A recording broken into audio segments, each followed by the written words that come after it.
The FBI has revealed shocking details that Celeste's mother was seriously threatened into dropping all charges against David, the man accused of unaliving Celeste. And because of the severity of those threats, she was quickly placed in protective custody until David is proven guilty and locked up. This revelation has shaken the public to its core, while setting up one of the most tense, dramatic, and dangerous courtroom sagas in recent memory. From the very beginning, this case was more than just a story of one life tragically lost. It was a collision of fear, intimidation, and power where justice itself seemed fragile in the face of hidden forces determined to silence those who dared to speak out. The name Celeste became a symbol almost overnight. A young life cut short under mysterious and violent circumstances that captured the attention of everyone who heard about it. But what transformed this tragedy into a full-blown scandal was a revelation of who was accused. David, a figure who appeared harmless to some and monstrous to others. A man who now stood at the center of one of the most disturbing cases the FBI has stepped into. When the trial began to loom, it seemed that Celeste's family, especially her mother, would finally get the justice they desperately sought. But then the intimidation started. At first, there were whispers, anonymous calls late at night, messages slipped under the door, dark cars idling at the edge of the street with engines running far longer than they should have. Celeste's mother reported the incidents quietly, not wanting to create hysteria. But it wasn't long before the threats escalated into chilling, direct demands. Drop the charges or face consequences no mother should ever have to face. According to FBI documents, the threats became explicit, not just towards her, but towards anyone she loved, targeting her other relatives and even close family friends. This wasn't just about scaring her. This was about isolating her, breaking her will, ensuring that David's path to freedom stayed open. The intimidation worked to the extent that she considered withdrawing her support for prosecution, something that could have crippled the entire case. But federal authorities weren't about to let that happen. When the FBI confirmed the existence of the threats, they acted decisively. Celeste's mother was swiftly placed into protective custody, moved from location to location under heavy security. Her entire life uprooted in a matter of days.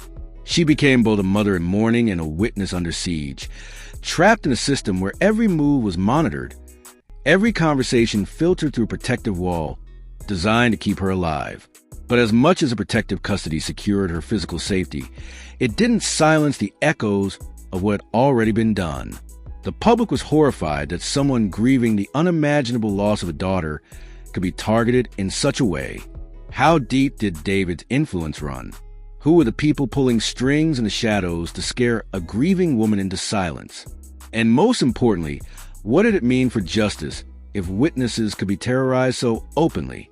As these questions spread, so did speculation.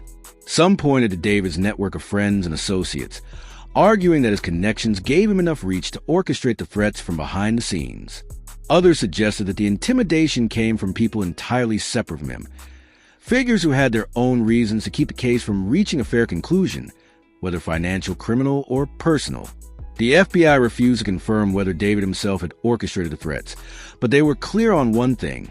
Someone had gone to extreme lengths to bend justice, and the Bureau wasn't going to stop until they found out who. In the meantime, David's trial loomed larger and darker, the air in the courtroom heavy with tension. Prosecutors painted him as manipulative, dangerous, and calculating, someone who not only destroyed Celeste's life, but also sought to silence her mother's quest for justice. The defense, on the other hand, tried to spin a different narrative, claiming David was innocent and a victim of circumstantial evidence, that the threats were nothing more than a smear campaign to create guilt by association.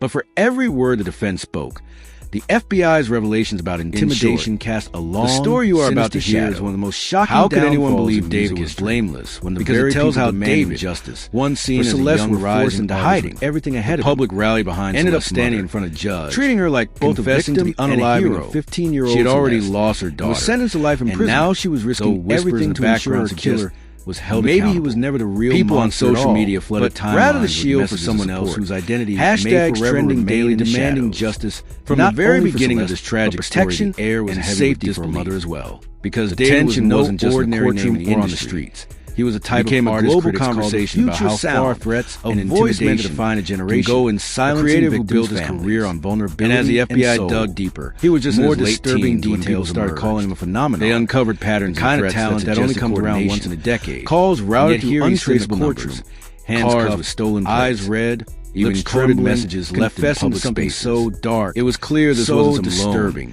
desperate, even the most hard-and grieving woman could not bring themselves to write about it. This was a network without pause, an organized effort to crush. Please do not forget to like this video before it could truly begin. Share and subscribe for Celeste's mother if you want more updates. Every day became a test of willpower. Thank you. Isolated from her normal Let's get back into the video. She lived the beginning with the downfall was not sudden. FBI hadn't stepped in. It was gradual. She could have been the next victim. In whispers, late night rumors, even for within protective posts online. Her resolve Celeste, a 15-year-old, she vowed not to drop the charges. Her family's desperate search collided not to let David escape the consequences of his actions. Her courage turned her into a figure larger than life. At first, someone whose suffering resonated far beyond the courtroom walls. Why would they? Journalists compared to mothers and other fan base treated him like he could do no wrong. Despite intimidation, and his music reminding the world that grief doesn't always mean silence. But the night authorities discovered grief can transform inside the trunk of a so loud it shakes entire institutions. The narrative began shifting. Meanwhile, what followed was chaos. His social media explosions, sometimes defending him blindly, sometimes visibly shaking his lyrics for hammer home evidence against him, and police moving quickly to detain him. Every glance, when he appeared in court, every shivering room seemed amplified by the fact that this courtroom was ordinary trial with reporters. This wasn't just about whether cameras flashing every second. It was about whether justice itself could survive the weight of threats, intimidation, and corruption. David walked as the trial stretched on. The public's nothing ordinary about the aura he carried. Every update from inside the aura of a fallen star went viral. Someone too young to be facing life in prison, detail, yet too guilty to ever walk free again. And debated. The prosecution isolated case of intimidation. They laid out every detail meticulously. And the timeline of Celeste strong enough to guard victims' digital footprints. The story became a cultural flashpoint. Seen her last. A mirror reflecting the fear of her body that anyone could be silenced. DNA and traces of people were linked directly back to David's car. Through it all, evidence one fact remained unshakable, almost suffocating. Celeste's mother was piled up, protected, and determined. Whispers turned into gas. No matter how many threats came David sat there, head down. She refused to bow to them. White. Her bravery alone turned the tide of public anyone in the eye, making it clear that dropping the charges was never truly an option. Suggesting possibility. She carried Celeste's memory like coercion or even each day in protective custody. But none of it could withstand the weight of the truth that eventually poured from David's own lips. Because one afternoon, midway through the trial, David stood up, asked to address the court, and confessed. The silence that followed was unlike anything anyone had ever experienced. Total, absolute silence, as if the air itself was too stunned to move. He admitted he was the one responsible for Celeste's death, though his words carried a strange ambiguity, a shadowy undertone that suggested layers beneath the surface. "I did it," he said, voice breaking. "But not everything is what it seems." His confession, though damning, left more questions than answers. Why did he do it? What pushed a promising young star into such darkness? And perhaps the most haunting question of all, was he protecting someone else? There were whispers in the courtroom, whispers that have since followed him into the prison where he will spend the rest of his life. Some say David took the fall to shield someone close to him, someone powerful enough to manipulate the narrative,